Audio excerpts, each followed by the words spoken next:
Hello dear students, today I will discuss or I will take class 10 lesson 6.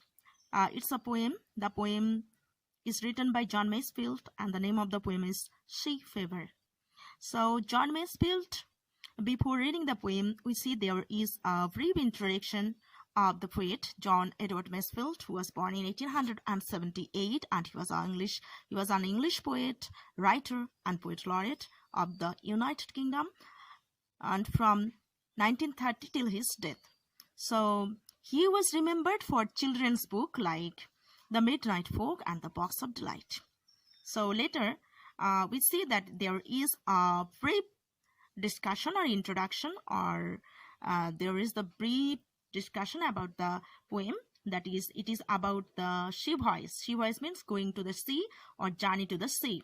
Okay, so you should know that the poem was published in 1902 in Saltwater Ballads. So the poem was written in first person because the poem speaks about a person who talks about his never-ending lust, that is yearning or desire for the sea. Okay, so if you talk about the rhyme scheme or rhyme scheme of the poem, so you should know that it is called, the rhyme scheme is called here heptameter, with varying types of feet. And you see that there are 4-line stanzas. And how many stanzas are there in this poem? There are only 3 stanzas. Every stanza begins with the refrain, that is the prosody. Okay, that is the figurative prosody. I must go down to the seas again. That means you can see this very prosody in every line. I must go down to the seas again. That is why it was tuned as music by many eminent musicians.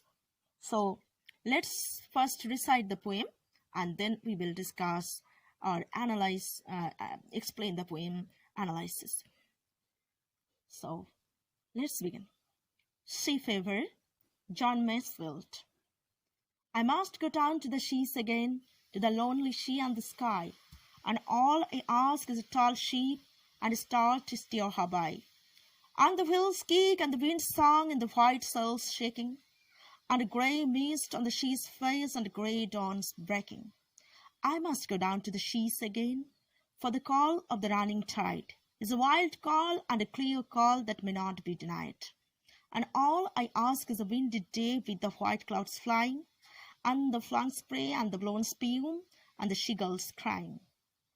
I must go down to the seas again, to the vagrant gypsy life, to the gull's way and the whale's way where the wind's like a whetted knife. And all I ask is a merry yarn from a laughing fellow rover, and a quiet sleep and a sweet dream when the long trek is over. So now you listen to the poem and let us now explain, or let us now make a brief analysis of the poem. So let's look at the first stanza. I must go down to the seas again, to the lonely sea and the sky, and all I ask is a tall ship and a star to steer her by. And the fields kick and the wind song and the white sails shaking, and grey mist on the sea's face and the grey dawn breaking. So this means that the poet desperately wants to go to the sea. I must go down to the sea. That means he was desperate to go to the sea. So he wants a well-built ship. So his ship must be well-built. That is a tall ship. Okay. And he also wants or seeks a star that would guide him during his journey. That means steer means here control him or guide him. So who would guide him during his journey or control him? This would be, or the answer would be, that the star would guide him during his journey. Okay. Then he said, and the wheels kick and the wind song. Okay. So what is wheels kick? Wheels kick is the sudden left or right jerk of the wheel. You should know that every ship contains a wheel, like the cars. You see that there is a wheel which is called steering, right? So there is also wheel in the sheep, which is called helm, Helm. So this will kick, that is, he was jerking from right to left, from right to left. So he wants this. So he said that the wheels kick and the wind song and the white sails shaking. So you know that the ship must contain a sail which would be white and a grey mist on the sea's face and a grey dawn breaking. And he said that he also intends to enjoy the early mist that rises from the sea along with the grey dawn breaking. Okay? So we say that he wants to enjoy his journey with the mist that will rise from the sea and with the grey dawn breaking, that is when the dawn is grey. It is neither dark nor bright, so it is grey, and he will enjoy this. So it is the analysis of the first stanza, from where we know that the poet was desperate to go to the sea, for which he needs a well-built ship, and he also wants the star to steer him, that is to guide him, and he also wants the wheels kick, that is the steering jerking from right to left, from left to right, and the wind song and the white sail shaking. All these things are related to the journey. Okay, and also he said that there should be the grey mist on the sea's face and there should be the grey dawn. Now let's go to the second stanza. Okay, in the second stanza he said, I must go down to the seas again, for the call of the running tide is a wild call and a clear call that may not be denied. And all I ask is a windy day with the white clouds flying, and the flung spray and the blown spume and the seagulls crying. So you should know what does these words mean first. Okay, so let's see. First is said that there should be a clear call that may not be denied, that is may not be rejected. Okay, and all I ask is a windy day, that means there should be wind, and when he will start his journey with the white clouds flying, and the clouds will give him more enjoyment during his journey, and the flung spray and the blown spume and the seagulls crying. So what do you mean by flung spray? So it is actually flung spray. Flung is the past participle of the verb fling.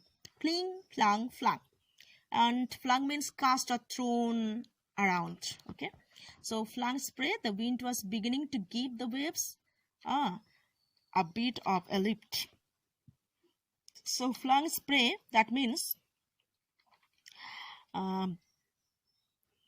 flung, that is which is thrown around.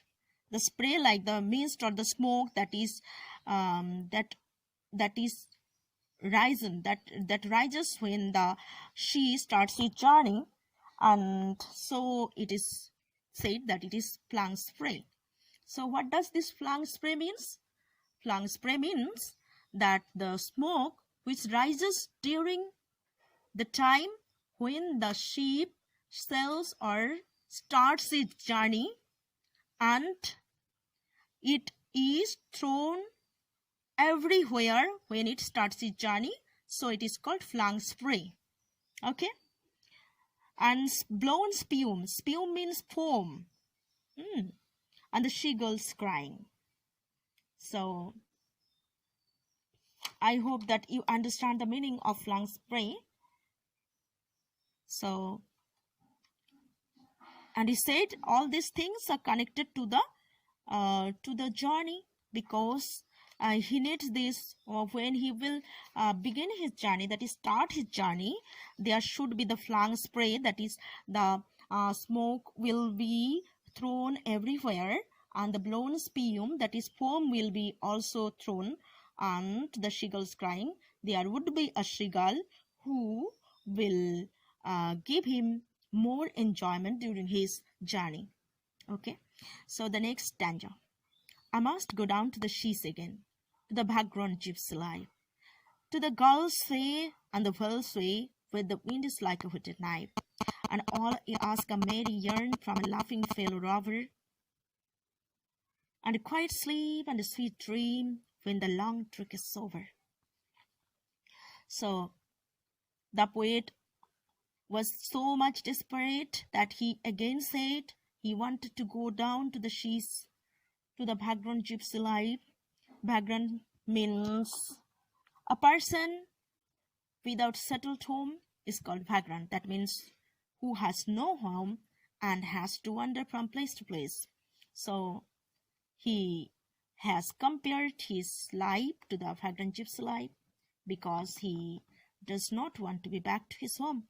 He wants to go from place to place through his ship eyes.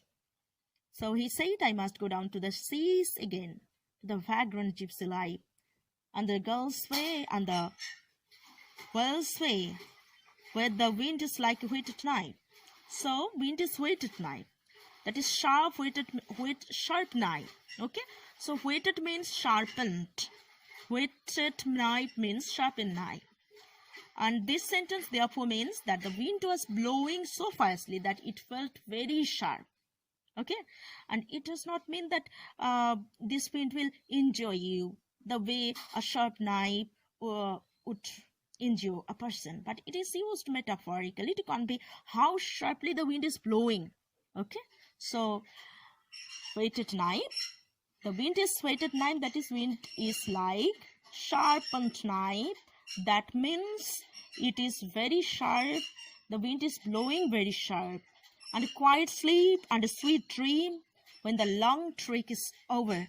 So what is long trek? That is, long trek means here seaman's job on a given day, such as steering the ship. Okay, so it is called long trip. That means trek is a natural terminology, refers to the length of time that person spends at the wheel of a ship. So person spends a scheduled time at the wheel of a ship by steering it. After a long voyage or a long time being the charge of steering the ship, the speaker would be like, would like to take a rest. So he said that when the long trek is over, he wants a quiet sleep and a sweet dream. It is also a figurative expression where we can say that if the long trek is the life itself, when this mortal life will be over, we will want a rest in the afterlife. Okay, so it is the meaning of the poem. It is the analysis of the poem, and then I will give you some question that you have to answer. So if we summarize the entire poem, what would it be? That the poet was desperate to go to the sea. And how was the sea? The sea was lonely, and also to the sky he wants to go, and there would be only stars, but no one would be there. The stars would be there to guide him. Okay, and he will hear the wind song, the white sails shaking, and the grey mist would be there on the sea's face, and the grey dawn would be there, because he will start his journey at the dawn. In the second stanza, he also said that he wants to go to the sea, because that call of the sea, of the running tide, is clear and wild, and so he could not deny it. And so he needs a windy day, white clouds, and flung spray, that is the foam or the mist that will smoke that will be sprayed everywhere, and the blown spume, that is the foam, and the seagull that will accompany him during his journey. And he wants to go back to the gypsy's life, who has no sickness for home. Okay, and he needs a girl's way and whale's way. Whale's way, that means whale and gull can only be seen in the sea, where the wind's like a whetted knife. That is, wind would be very sharp when it blows. And he needs a merry yarn, that is, that is very enjoyable yarn. Yarn means tale, okay, from his fellow rover, that is fellow seaman. Okay, and quiet sleep and sweet dream.